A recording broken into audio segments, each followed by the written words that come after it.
امام شافعی رحمۃ اللہ علیہ کو اللہ نے علم کی بہت طلب دی تھی۔ بچپن میں یتیم ہو گئے تھے اور ان کی کفالت ان کی والدہ کرتی تھی، تو والدہ کے پاس کچھ پیسے نہیں ہوتے تھے، تو امام شافعی رحمۃ اللہ علیہ کو اپنے نوٹس بنانے کے لیے پین پیپر نہیں ملتا تھا، قلم کاغذ نہیں ملتا تھا، تو وہ فرماتے ہیں کہ میں بڑے جانوروں کی ہڈیاں تلاش کرتا تھا، اونٹ کی ران کی ہڈی یا کولو کی ہڈی، بڑی بڑی ہڈیاں ہوتی ہیں، ان ہڈیوں کو میں گھر لا کے دھوتا صاف کرتا، اور جب وہ خشک ہو جاتی تو میں اس کے اوپر اپنے نوٹ لکھا کرتا تھا۔ کون جانتا تھا کہ ہڈیاں جمع کرنے والا یہ بچہ آنے والے وقت کا امام بنے گا۔ کہتے ہیں کہ میں نے ایک دفعہ حج کیا تو مینا میں ایک بوڑھے سے میری ملاقات ہو گئی۔ سلام دعا کے بعد اس نے مجھے کہا کہ تم میری دعوت قبول کر لو۔ میں نے کہا بہت اچھا۔ جیسے ہی میں نے دعوت قبول کی، اس نے اپنی گٹھڑی کھولی اور اس میں روٹی کے چند ٹکڑے تھے، خشک روٹی کے، وہ اس نے بسترخوان پہ رکھ دی اور کہنے لگا کھاؤ۔ میں نے کھانے شروع کر دیے۔ وہ بوڑھا کہنے لگا کہ نوجوان، مجھے لگتا ہے کہ تم قریشی ہو۔ میں نے کہا ہاں میں قریشی تو ہوں، مگر آپ کو پتہ کیسے چلا؟ کہنے لگا کہ یہ جو قریشی لوگ ہوتے ہیں نا، یہ دعوت دینے میں بھی بے تکلف ہوتے ہیں اور دعوت قبول کرنے میں بھی بے تکلف ہوتے ہیں، تو تمہاری بے تکلفی سے مجھے اندازہ ہوا کہ تم قریشی ہو۔ تو کہتے ہیں کہ اس بڑے میاں سے تھوڑی دیر بات ہوئی تو مجھے اندازہ ہوا کہ وہ مدینہ طیبہ سے آیا ہے، تو میں نے اس سے امام مالک رحمۃ اللہ کے بارے میں پوچھنا شروع کر دیا۔ کبھی ملاقات ہوئی، وہ کیسے ہیں، اور تو بوڑھے کو اندازہ ہو گیا کہ اس کو امام مالک کے ساتھ محبت ہے اور یہ ان کے بارے میں مزید جاننا چاہتا ہے۔ تو بوڑھے نے مجھے کہا کہ نوجوان، کیا تم مدینہ جانا پسند کرو گے؟ میں نے کہا ہاں میں تو بہت پسند کروں گا، لیکن میرے پاس جانے کے وسائل نہیں ہیں۔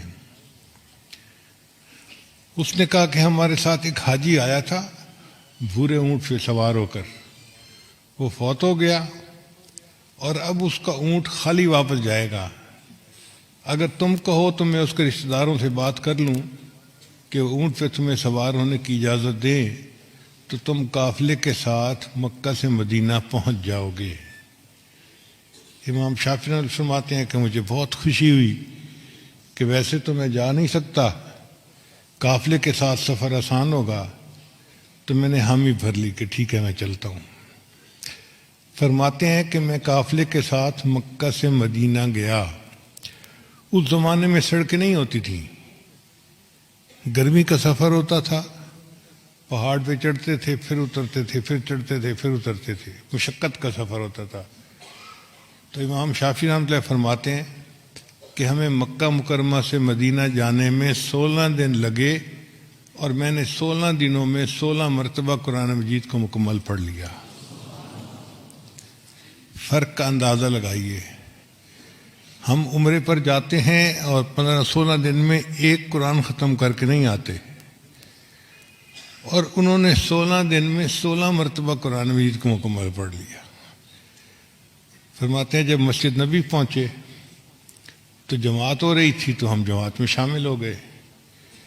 نماز کے بعد ایک لمبا سا آدمی تھا، اونچے قد کا، ایک چادر اس نے باندھی ہوئی تھی اور ایک اوپر لپیٹی ہوئی تھی۔ وہ ایک جگہ اٹھ کر بیٹھ گیا اور پڑھنے لگا قال قال رسول اللہ صلی اللہ علیہ وسلم۔ امام شافعی فرماتے ہیں کہ میں سمجھ گیا کہ یہ امام مالک ہوں گے جو مسجد نبوی میں حدیث کا درس دے رہے ہیں۔ طلباء کافی تعداد میں ان کے سامنے بیٹھے تھے تو میں بھی بیٹھ گیا۔ ان دنوں امام مالک حدیث کی املا کروا رہے تھے۔ املا کا مطلب یہ کہ امام مالک حدیث کی تلاوت کرتے تھے اور شاگرد ان سے سن کے حدیث کو لکھ لیا کرتے تھے۔ چنانچہ سب طلباء کے پاس قلم دوات بھی تھی، کاغذ بھی تھے، اور وہ حدیث کو پڑھ سن کے لکھ رہے تھے۔ فرماتے ہیں میرے پاس تو کچھ نہیں تھا، میں بیٹھ کے سنتا رہا۔ تھوڑی دیر بعد میں نے دیکھا تو میرے سامنے ایک تنکا پڑا ہوا تھا۔ میں نے وہ تنکا اٹھا لیا اور میں نے سمجھا کہ یہ میری قلم ہے، اور اپنی ہتھیلی کے اوپر میں نے لکھنا شروع کر دیا۔ طلباء قلم کے ساتھ کاغذ پر لکھ رہے تھے اور میں تنکے کے ساتھ اپنی ہتھیلی پہ بیٹھا لکھ رہا تھا۔ کچھ دیر کے بعد اگلی نماز کا وقت ہو گیا تو مجلس برخاست ہو گئی، لوگ وضو کرنے چلے گئے، میرا وضو تھا، میں بیٹھا رہا۔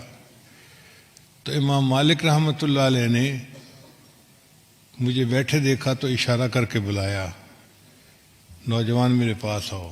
کہتے ہیں کہ میں قریب چلا گیا تو امام صاحب نے پوچھا تم اپنے ہاتھ پہ کیا لکھ رہے تھے؟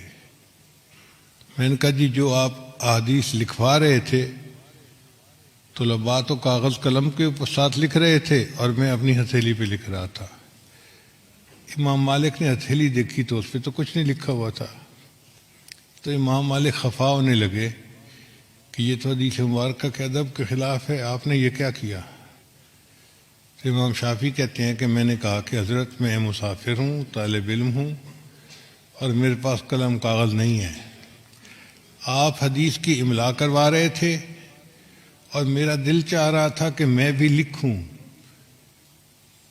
تو آپ بول رہے تھے اور میں طلباء کے ساتھ تشبہ حاصل کرنے کے لیے اس تنکے سے اپنی ہتھیلی پہ لکھ رہا تھا، ورنہ حقیقت میں تو میں اس حدیث کو اپنے دل کے اوپر لکھ رہا تھا۔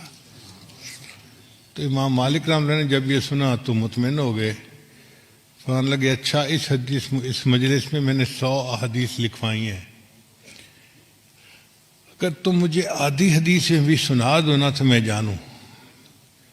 امام شافعی رحمۃ اللہ فرماتے ہیں کہ امام مالک نے کہا کہ آدھی حدیثیں سنا دو، میں نے شروع سے لے کے آخر تک جو 100 حدیثیں انہوں نے سنائی تھیں سند کے ساتھ، متن کے ساتھ پوری کی پوری احادیث ان کو سنا دی۔